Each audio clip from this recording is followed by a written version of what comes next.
warahmatullahi wabarakatuh. Salam. Salam sejahtera buat kita semua.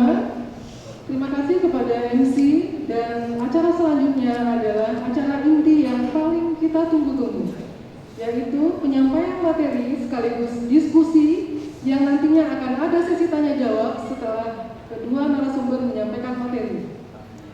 Selamat pagi, salam sejahtera. Saudara-saudara yang saya hormati, sebagaimana tercantum pada pengumuman, seminar pada kesempatan hari ini akan membahas tema tentang penerapan budaya K3 pada setiap kegiatan usaha guna mendukung perlindungan tenaga kerja di era digitalisasi. Untuk itu, semuanya tentu sangat membutuhkan informasi sekaligus sebagai upaya menyamakan persepsi sebagaimana yang kita harapkan bersama pada seminar kali ini. Sebelum narasumber menyajikan materi, saya akan menyampaikan sedikit pengantar terkait dengan materi yang akan disampaikan oleh narasumber. Pada dasarnya, forum-forum ilmiah seperti ini sangat penting dan menarik untuk kita ikuti, karena banyak sekali informasi penting yang disampaikan narasumber yang akan kita dapatkan. Namun, secara umum, penyampaian informasi tersebut akan lebih mudah dipahami apabila diskusi tersebut berjalan dengan efektif. Oleh karena itu, diharapkan kepada kita semua untuk memperhatikan dan mengikuti diskusi ini dengan sebaik-baiknya. Baiklah, sebelum narasumber menyampaikan materinya, saya sampaikan beberapa ketentuan acara inti kita sebagai berikut. Pertama, narasumber kami beri waktu untuk penyampaian materi sekaligus diskusi lebih kurang selama 15 menit. Kedua, selama narasumber menyampaikan materi, tidak ada interupsi. Ketiga, setelah kedua narasumber menyampaikan materinya, maka akan dibuka sesi tanya jawab. Demikian peraturan yang akan kita pakai.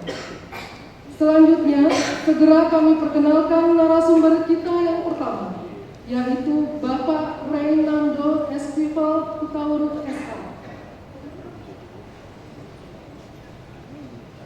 Maaf, saya ralat. Narasumber kita yang pertama yaitu Ibu Dr. Nur Hayati. Silakan Ibu Nur, beri tepuk tangan. Beri tepuk tangan.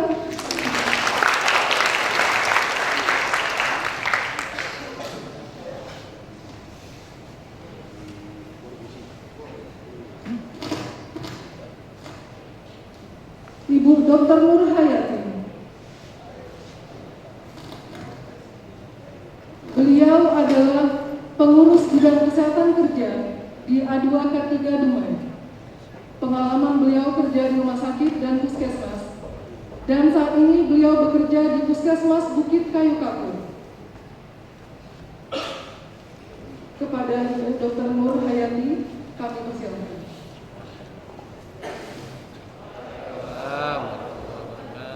Dan selamat pagi untuk kita semua.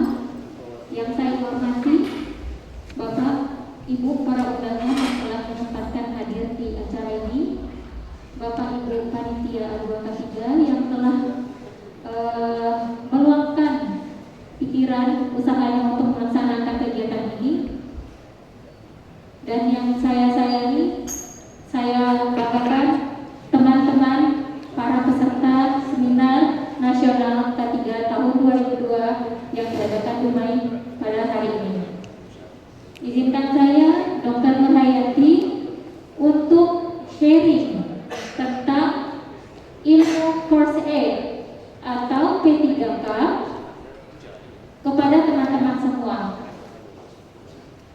Sebelumnya saya perkenalkan sedikit, saya bekerja saat ini sebagai abdi negara di Puskesmas daerah Dumai. Namun sebelumnya saya pernah juga bergabung di perusahaan,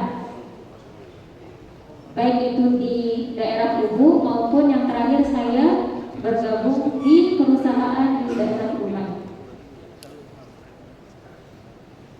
langsung saja saya sampaikan mengenai P3K atau pertolongan pertama kecelakaan. Definisi.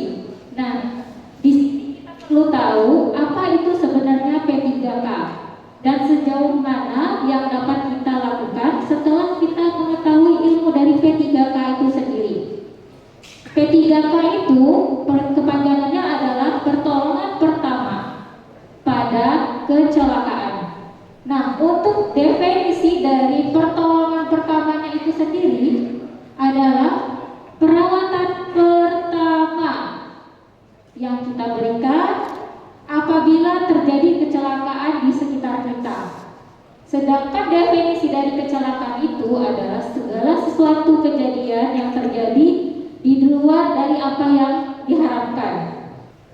Tujuan utama dari P3K ini yang pertama, mempertahankan penderita tetap hidup atau terhindar dari maut.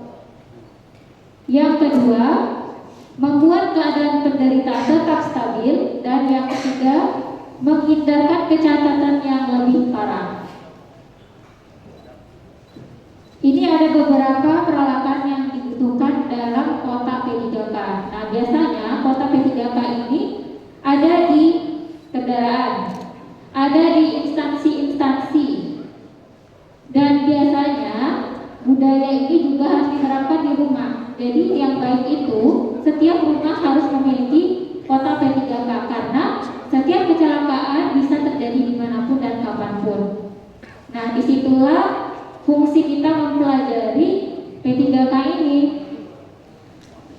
Di antara isi-isinya kasa steril, korban, plester modal cepat, kapas, kain segitiga mitela, gunting, peniti, betadine, dan lain sebagainya. Dan untuk perusahaan, isinya ini beserta jumlahnya nanti akan disesuaikan dengan berapa banyak karyawan yang ada di perusahaan tersebut. Nanti bisa dilihat berdasarkan Permenaker nomor 15 ya, untuk pertolongan pertama pada kecelakaan di tempat kerja. Jadi bagi teman-teman safety atau teman-teman calon safety, nanti sumbernya bisa dilihat pada Permenaker ini. Sikap dan tindakan yang harus kita kerjakan pada setiap kecelakaan diambil dari panduan buku P3K yang biasanya diadop oleh PMI. Yang pertama P, penolong mengamankan diri sendiri terlebih dahulu sebelum bertindak. Jadi teman-teman, setelah mengikuti seminar ini, pola pikir seperti sinetron menyelamatkan orang lain tidak memikirkan diri sendiri itu salah. Ya, di pelatihan emergency pun kita ditekankan bahwa penolong harus aman dulu baru kita bisa menolong orang lain. Yang kedua, amankan korban dari gangguan sekitar tempat kejadian sehingga bebas dari bahaya. Dan sebelum menolong orang lain, pastikan kita dan orang yang akan kita tolong aman. Jadi ketika posisinya itu ada di tempat berbahaya, misalnya pasien kecelakaan terletak di tengah jalan, pastikan kondisi jalan sudah aman, baru kita amankan korban ke tempat yang lebih aman. Jadi tidak ada menolong di tengah jalan. Ya, aman, penolong, aman yang ditolong. Kemudian T, tandai tempat kejadian sehingga orang lain tahu bahwa tempat itu ada kecelakaan atau bahaya. Oke. Kemudian yang U, usaha segera menghubungi ambulans, dokter rumah sakit, atau pihak berwajib. Ya, jadi ingat P3K ini menolong pada saat kejadian, tapi tidak berarti kita harus menolongnya sampai selesai, karena tidak semua keadaan bisa kita kerjakan. Ada kewajiban kita menolong, ada orang yang lebih berkompetensi untuk menyelesaikannya. Dan kemudian tindakan pertolongan P3K ini nanti ada urutan yang paling tepat.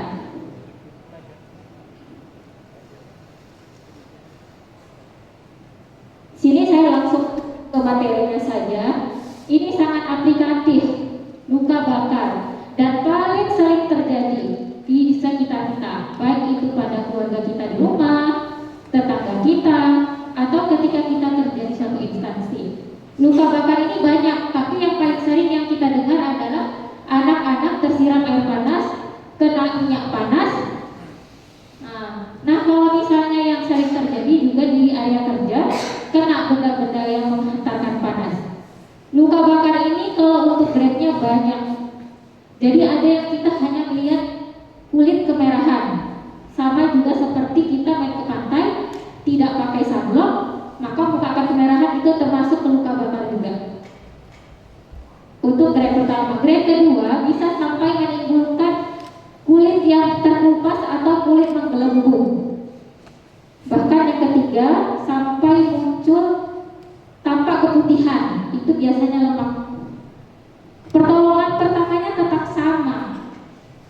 Biasanya ya, yang sering saya temukan ketika saya jaga di IGD, itu kalau pasien luka bakar biasanya dikasih apa dulu? Ini bukan? Ada kan? Masih banyak sampai sekarang kan? Ini benar gak? Yang benar apa? Iya, ini sudah ikut pelatihannya. Ya, jadi ini adalah ilmu yang salah.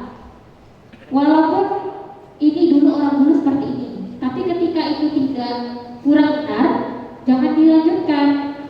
Inilah fungsinya pelatihan ini, meluruskan yang belum lurus. Nah, yang benar adalah menyiram dengan air mengalir. Berapa lama? Minimal 10 sampai 20 menit, boleh lebih. Kenapa?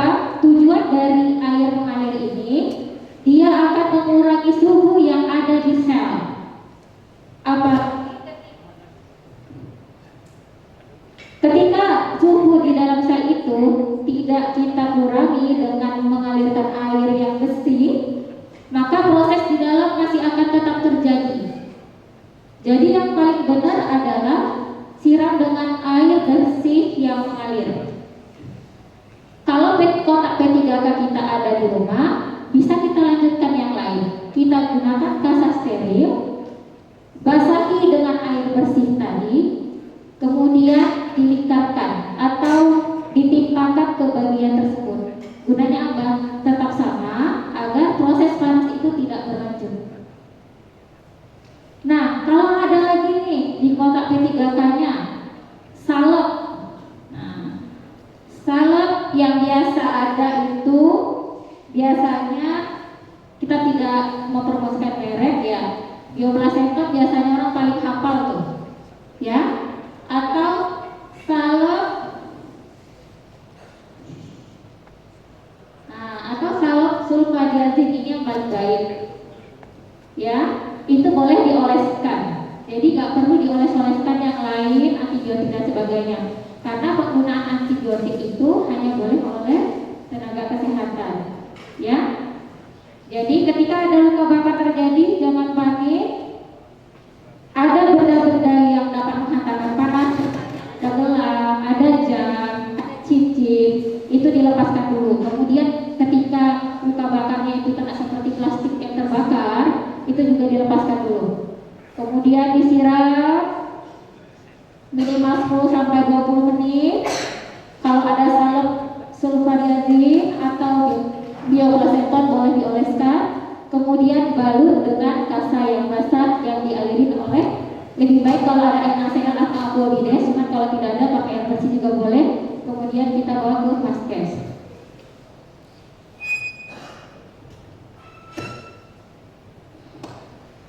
Kemudian untuk luka memar, luka itu banyak sekali jenisnya, ya. Hanya saja di sini mungkin saya sampaikan yang luka-luka ringan. Untuk luka memar, biasanya yang saya temuin ini mereka datang sudah kasih trombopop, ya, kan? Trombopop ya. Itu benar nggak sih? Trombopop baru kejadian dikasih trombopop. Ya, trombopop secara ilmunya dia boleh dikasih apabila memarnya itu sudah 5-6 hari. Karena warna biru di sini ini terjadi memar benturan secara fisiologisnya tubuh memang akan membuat bekuan darah di dalam tubuh kita. Gunanya apa? Biar tidak terjadi perdarahan. Itu normal. Tapi dia akan menghilang sendiri jika benturan itu kecil. Jadi yang paling benar adalah kompres air dingin, membantu supaya pembuluh darahnya itu mengecil, vasokonstriksi, sehingga perdarahan yang diusahakan oleh pembekuan darah itu terbantu. Jadi bukan trombopop obatnya, ya. Nah, dikompres termasuk juga apabila kejadian ini mengenai ketika kita melakukan olahraga terjadi keseleo nyeri, yang dilakukan adalah kompres es. Kemudian luka tergores. Luka tergores ataupun luka terbuka, penanganan pertama yang dilakukan adalah membersihkan dari segala kotoran. Nah, mungkin Dumai ini sudah termasuk kota ya, kota Madiang. Cuma masih saya temukan orang dari bagian mungkin agak ke dalam ya, karena kebetulan saya di Kayu Kapur. Nah, pasien luka itu malah datang-datang dikasih daun-daun yang dikunyah, kemudian diletakkan di bagian luka, baru mereka baru. Saya tanya, ini kenapa dikasih ini? Katanya, ini Bu, untuk berhentikan darah. Kan Bu, berhenti darahnya. Nah, saya harap ini tidak terjadi lagi sama kita, karena proses pemberhentian darah itu memang caranya menekan. Nah, yang sebenarnya menghentikan darahnya itu adalah proses penekanannya, bukan daun-daunnya. Malahan daun yang dari luar itu jelas tidak steril, ditambah dikunyah. Bayangkan kuman-kuman yang ada di mulut kita masukkan ke luka. Jadi kita mau tolong, jadinya pikiran kita baik, malah memperberat penyakitnya. Ya, jadi tidak ada kalau luka itu dikasih ramuan atau yang lainnya. Kalau hanya lukanya seperti ini, cukup dengan dioleskan betadine saja, kemudian alkohol untuk mensterilkannya sudah. Kalau memang dia tidak aktivitasnya banyak kemana-mana, tidak perlu diperban. Nanti dia akan sembuh sendiri. Kecuali ini lukanya banyak, kemudian kita perlu bawa ke fasilitas kesehatan, dan kebetulan kemarin kendaraan kita itu emang tidak ada kendaraan yang tertutup, pasti akan terpapar debu-debu, boleh ditutup untuk sementara. Nah, ketika lukanya itu tersayat seperti ini, nah luka seperti inilah yang perlu kita perban, karena tujuannya tadi untuk menghentikan darahnya. Nah, di materi P3K ini sebenarnya yang paling inti adalah BLS-nya atau Basic Life Support, bantuan dasar yang dapat kita berikan, yang dapat dilakukan bagi orang-orang terlatih, bagi tenaga kesehatan maupun orang awam. Nah, untuk ilmu yang pertama, yang supaya gampang mengingatnya, DRS ABC, DRS, Dr. Randus ABC, ya. Jadi di sini tadi danger tadi, pastikan penolong aman, pastikan yang ditolong aman, pastikan lingkungan aman, wajib tiga-tiganya. Jangan menolong orang pingsan akibat korban kebakaran, kita tolong di tempat terjadinya kebakaran. Jangan, ya. Kemudian respon. Setelah kita lihat ada orang yang butuh pertolongan, baik karena kecelakaan, tenggelam, tidak sadarkan diri, yang kita cek pertama setelah kita tempatkan di tempat yang aman adalah cek respon. Jadi cek responnya dengan menempuh bahu, pak,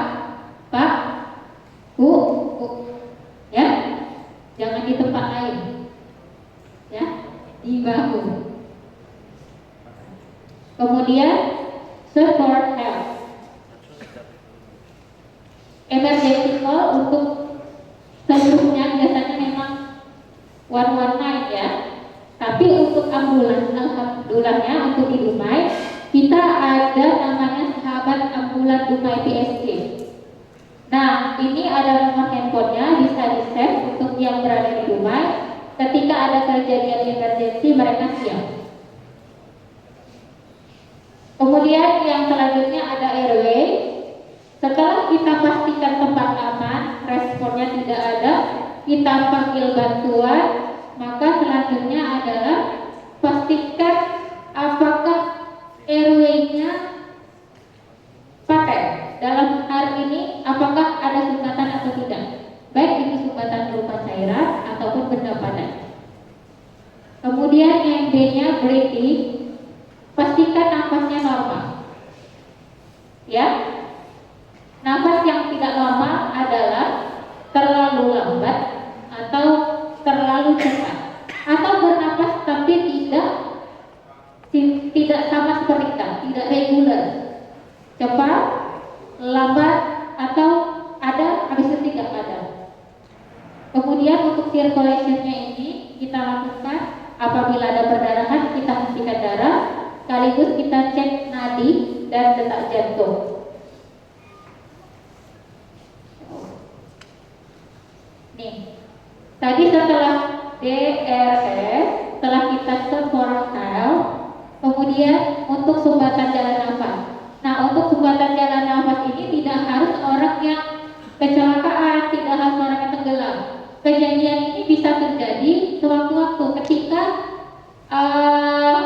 para peserta mungkin ya, abang-abang atau kakak-kakak ini sedang makan bakso bersama teman-teman sambil tertawa terbahak-bahak. Tiba-tiba ada temannya yang megang leher. Kalau sumbatannya itu parsial sebagian, dia pasti bisa mengorok, kumur-kumur atau bunyi seperti itu. Tapi ketika sumbatannya itu terjadi total, maka tidak akan ada suara lagi, dan secepatnya itu biasanya pasiennya akan pingsan. Apa yang bisa kita lakukan?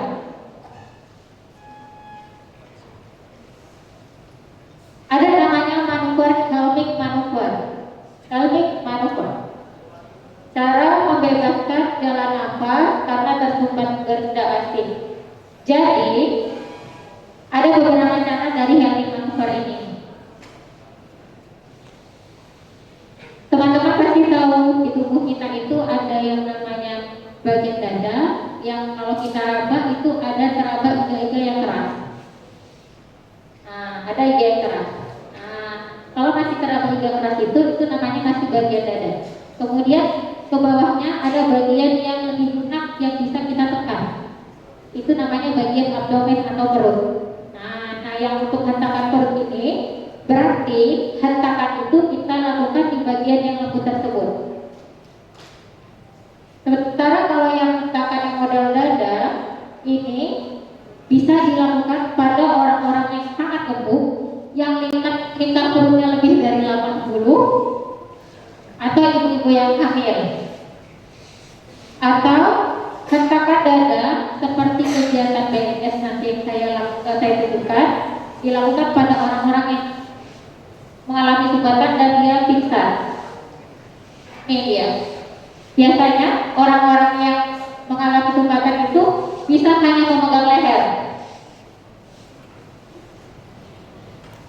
Ketika sumbatan ini turun, pasti dia tidak akan ada suara lagi. Ya, kemudian hentakannya tangan dikepal. Tangan dikepal di bagian perut, posisi pasien di depan, tangannya seperti ini. Ya. Kemudian dihentakkan ke atas. Jadi bukan lantainya 45 derajat.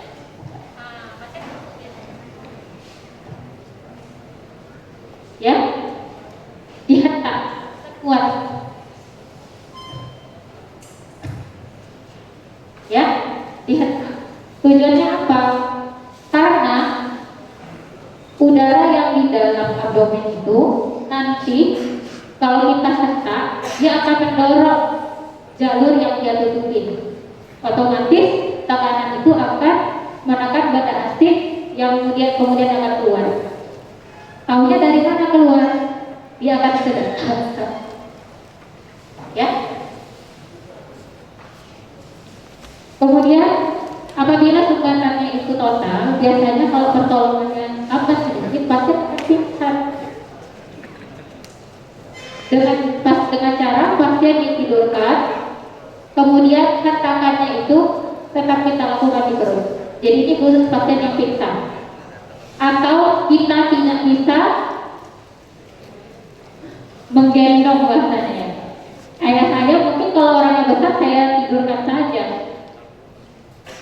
Tapi kalau badan kita yang besar, orangnya lebih kecil, lebih gampang kalau misalnya model seperti ini. Ya. Kemudian untuk orang yang gemuk, nah lingkar perutnya aja sudah 100, mungkin tangan kita nggak bisa capai dia, boleh di dadanya.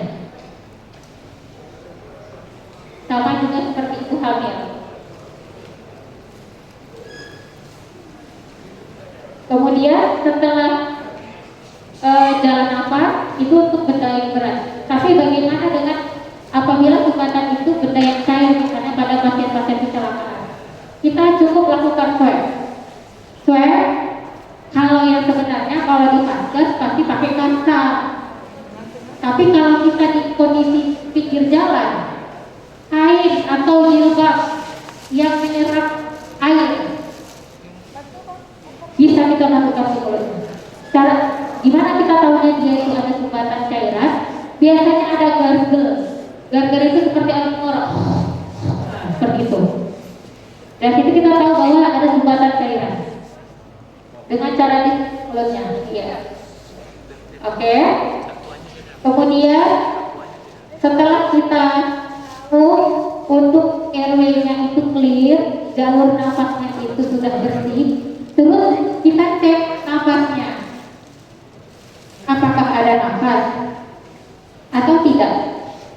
Jika ada nafas, yang kita lakukan, apakah nafasnya ini normal? Ya, memang dewasa dan anak-anak itu beda. Tapi kalau untuk yang dewasa, gampangnya gimana? Sama nggak dengan nafas kita? Apakah ini? Gitu. Atau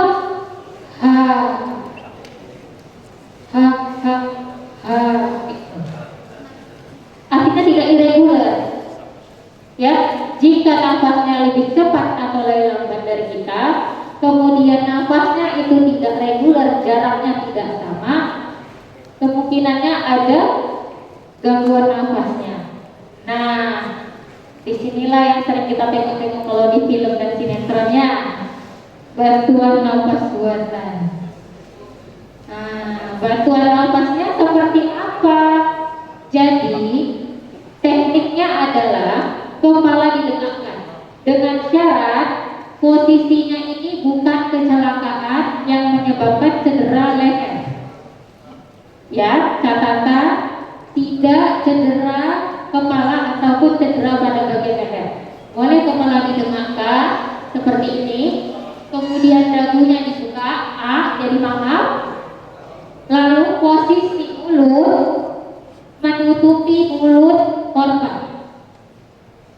Jadi tidak boleh ada udara itu yang keluar. Jadi posisi penolong itu mulutnya harus menutupi bibir pasien. Kemudian bagaimana caranya? Berapa banyak? Nah, kita hembuskan sebelum kita memberikan nafas, kita ambil nafas dulu dari luar, kita hembuskan. Jadi menolong itu bukan dihisap, tapi dihembuskan. Seperti itu. Sambil menghembus, kita lihat apakah dinding dadanya itu mengembang. Nah, gitu. Nah, frekuensinya itu kita lakukan 10 sampai 2 per menit. Jadi sekali hembus itu 5 atau 6 detik. Jadi bukan kayak gitu.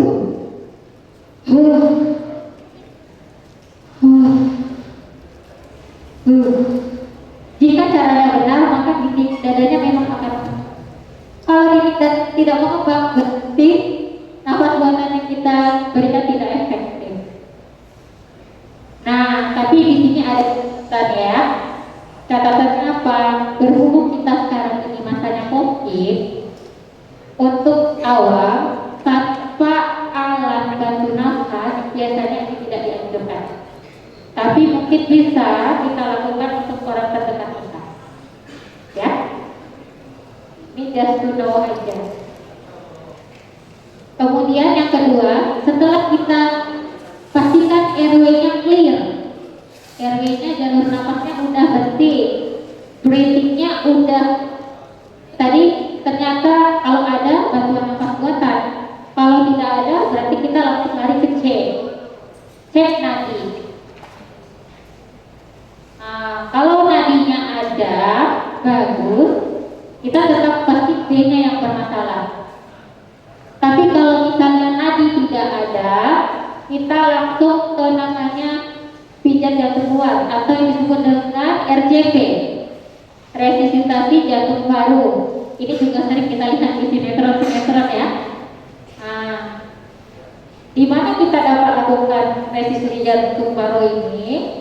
Nah, ini adalah anatomi tubuh manusia. Seperti yang saya bilang tadi, yang ada iga-iga ini masuk ke bagian dada, yang di bawahnya baru perut. Nah, ketika kita raba di dada kita, nanti ada bagian ujung nih. Nah, namanya prosesus tipeus. Dari bagian leher sini terasa ada tulang keras sampai ke bawah sini. Kalau kita sering sakit mah itu namanya ulu hati. Nah, itu namanya bagian sternum. Ini sternum, ini namanya prosesus tipeus. Sternum ini kita bagi dua. Kira-kira di sini. Nah, di mana posisi pijat jantungnya? Posisinya adalah di bagian, jika dibagi dua, dia di bagian bawahnya. Nah, jadi dia bagian sini, bukan di atas, di bagian bawah sini. Gampangnya seperti apa? Antara kedua putih. Ya, jadi posisinya antara kedua putih. Nah, ini anatominya dia lebih paham. Kenapa? Disinilah posisi jantung. Nah, makanya posisi jantung. Oke?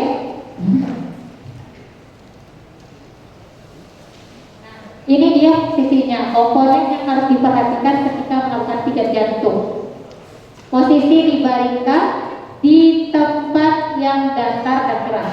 Jadi tidak di tempat yang lembut, tidak juga di tempat yang berbatu-batu atau bergerak. Harus datar dan keras. Lantai ini bisa, lantai seperti ini bisa.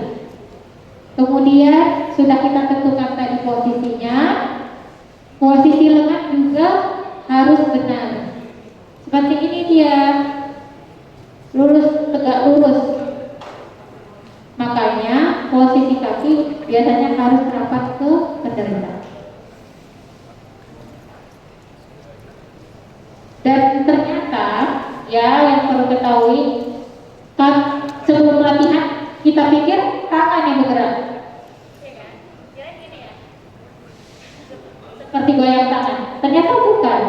Tangan ini kayak dikunci. Jadi engsel yang di sini ini kayak dikunci, nggak boleh tertekuk. Kenapa? Sumber tenaganya harus berasal dari bahu, tegak lurus. Jadi posisinya seperti ini.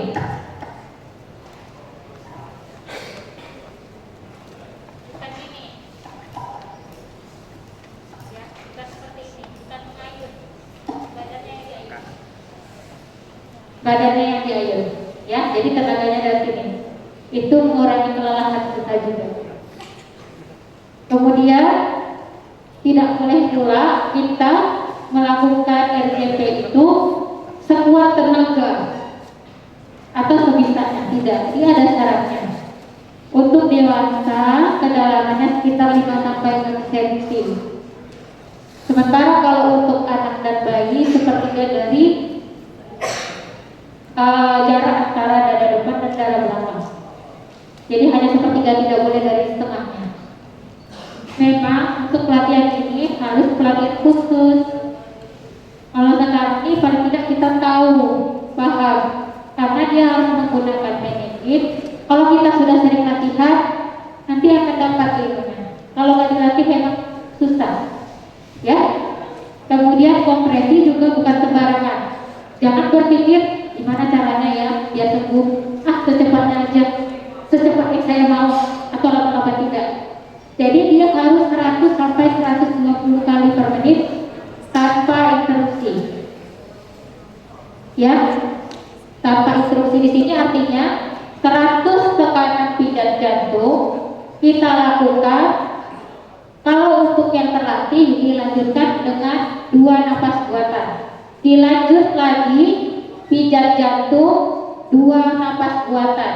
Jadi 30 pijat jantung 2 napas buatan itu dikatakan satu siklus. Jadi 30 kita pijat tapi kecepatannya 100 sampai 120 kali per menit.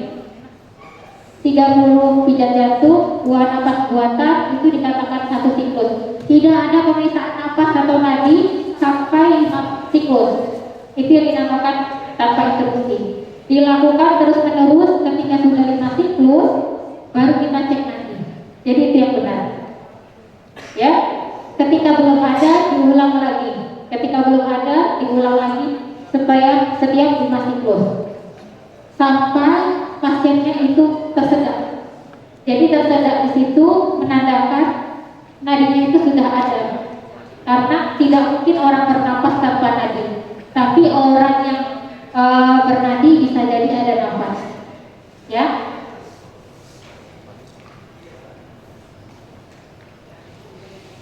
Ini dia skemanya. Ya. Di sini yang pertama cek respon apapun. Misalnya ketemu tiba-tiba bapak-bapak megang dada atau bapak-bapak tiba-tiba pingsan di depan mata kita atau ada kecelakaan terjadi. Yang pertama, amankan diri, amankan pasiennya yang kita tolong, amankan lingkungan. Kemudian baru cek respon. Cek respon, tepuk dada. Setelah tepuk dada tidak ada respon, langsung panggil bantuan. Ketika ada orang lain, bisa minta tolong orang lain untuk menelpon 119 atau sahabat ambulan yang di rumah. Nah, kalau tidak ada, kita telepon by phone cari bantuan. Kemudian pastikan RW-nya tadi itu emang clear, berarti tidak ada sukatan. Seperti tadi, kepala ditegakkan, ini bagian mulut bawahnya ini dibuka. Ya. Setelah dia aman saluran nafasnya, baru kita cek nafas. Cek nafas ini seperti posisinya. Jadi dari kepala dekat ke pipi biasanya akan terasa hirupan nafasnya. Kemudian sambil kita lihat pergerakan titik dadanya. Ketika dia terjadi gangguan, bantuan buatan langsung. Ketika aman, lanjut ke cek nadinya. Jika nadinya tidak ada, maka kita lakukan RJP dengan 30 bantuan siklus. Tapi kalau kita tidak terlatih untuk melakukan nafas buatan atau kita masa pandemi kita takut sebelum penolong datang, tenaga ambulan datang atau tenaga kesehatan, kita cukup kompresi aja dengan kecepatan 100 sampai 120 kali per menit.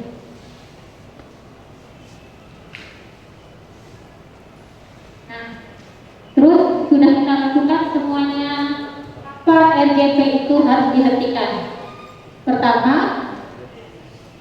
Yang pertama pasti karena RJP-nya berhasil. Biasanya pasiennya batuk. Nah, kalau udah umum berarti sudah ada nafasnya. Yang kedua, ketika kita sudah lakukan maksimal ini, tapi bukan cukup di BHD, biasanya di tenaga kesehatan dengan bantuan hidup lanjut, misalnya sudah RJP, sudah pakai Devik itu yang seperti setrikaan kalau lihat di TV-TV, sudah diberikan obat-obat vasopressin untuk meningkatkan tekanan darahnya supaya tidak shock, epinefrin juga sudah maksimal, sudah kita lakukan lebih dari 20 menit, tidak ada respon lagi, ini kemungkinan bisa dihentikan. Ya, jadi ketika mungkin ada keluarganya yang mengalami seperti ini, dok RCP-nya kok dihentikan? Sudah lebih dari 30 menit, ya, atau bisa jadi dilanjutkan kalau masih ada tenaga kesehatan yang lain. Tapi biasanya semakin lama kemungkinan untuk berhasilnya itu sangat kecil. Makanya biasanya 20 menit pun itu sudah tahu kalau memang akan tertolong, dia tertolong di situ. Kalau enggak, dia maka akan berlanjut kepada kematian. Kemudian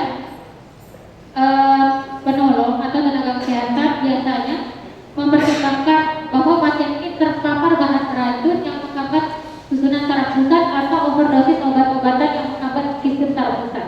Misalnya nih, ada orang usaha suicide, usaha bunuh diri, minum bromoxol. Bromoxol itu dari yang pernah saya dapat kasus dan guru-guru saya dapat biasanya memang tidak selamat. Beda orang yang minum baygon, masih mungkin ada selamat. Kenapa? Karena dia langsung menghambat sistem saraf pusat. Ya, jadi ada pertimbangan khusus oleh tenaga kesehatan. Kemudian setelah diperiksa EKG, hasilnya itu garis lurus saja selama lebih dari 10 menit. Ya, asistal itu emang nggak ada detak jantung, lurus saja. Teman-teman pasti tahu karena sering di TV, ya, lurus saja. Nah, itu bisa dihentikan. Kemudian ada juga yang korban tidak perlu kita lakukan RJP, ya.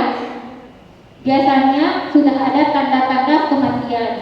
Nah, tanda-tanda kematian itu ada dua, ada yang secara klinis maupun biologis. Untuk klinisnya, biasanya tidak ditemukan nafas dan denyut nadi, masih reversible apabila pertolongan diberikan 4-6 menit sejak terjadi henti jantung. Inilah orang-orang yang sebenarnya masih bisa diberikan dengan RJP.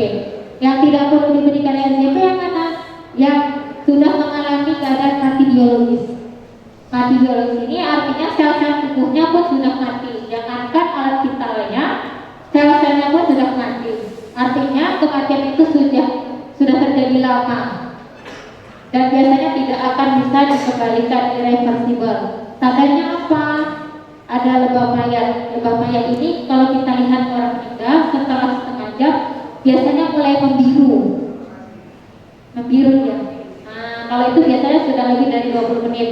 Kemudian lampu mayat, coba perhatikan orang yang baru meninggal pasti badannya tegang semua, ya, biasanya terjadi pada 1-2 jam pertama. Kemudian sudah terjadi pembusukan, biasanya setelah 6-12 jam kematian. Tapi catatan untuk orang-orang yang korban tenggelam biasanya lebih cepat pembusukannya. Ya, kemudian cedera mematikan. Cedera mematikan ini misalnya kecelakaan, kepalanya sudah hancur, terkoyak. Walaupun baru kejadiannya, tidak perlu di RJP lagi, sudah terkoyak, ya, tidak perlu. Dan untuk yang walaupun sudah keadaan seperti itu, selain dokter jangan pernah mengatakan pasien meninggal, ya, karena yang berhak menyatakan meninggal itu sesuai kompetensinya adalah dokter, ya. Walaupun kita sudah tahu, walaupun saya kerja, saya safety, saya tahu yang tidak, tetap harus ada tenaga kesehatan, dokter yang memastikan, ya. Ini dia tadi lebam mayat. Ini lebam mayat. Nah, kemudian ini dia kematian yang sudah mengalami satu mayat.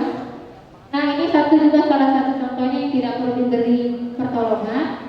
Korban luka bakar yang menyeluruh. Ini juga tidak usah lagi. Kemudian seperti ini. Nah, nggak usah lagi di RJP, ya. Niatnya baik tapi tidak bermanfaat. Kemudian setelah semuanya clear, sudah kembali bernafas, orangnya tersedak, sudah kita bantu, diapain? Sebelum ambulan datang, kita letakkan pada posisi pemulihan seperti ini dia harus dicairkan. Jadi biasanya orang yang pingsan itu lidahnya lemas, jadi dia akan bisa menutupi saluran nafasnya kalau dibuat terletak. Makanya dibuat posisinya miring. Ketika miring, kalaupun dia mau jatuh lidahnya, dia ke bawah, tidak akan menutupi saluran nafas. Ya, posisi pingsan karena apapun ini bisa diterapkan ya. Caranya seperti apa? Kita memposisikan dia ke kanan, tangan kanan dijauhkan, tangan kiri didekatkan. Yang dekat dijauhkan, yang jauh didekatkan. Termasuk juga kakinya. Kalau yang kaki bawah, kakinya dilipatkan. Ya, itu dia. Ya, kalau yang ini bisa diterapkan dimanapun. Ada orang pingsan, setelah dia sadar, nah kita buat ke posisi pemulihan. Oke, waktunya sudah banyak saya pakai. Ini daftar pustaka yang saya pakai dari buku PNI yang saya dapatkan tahun 1983, tapi saya update dengan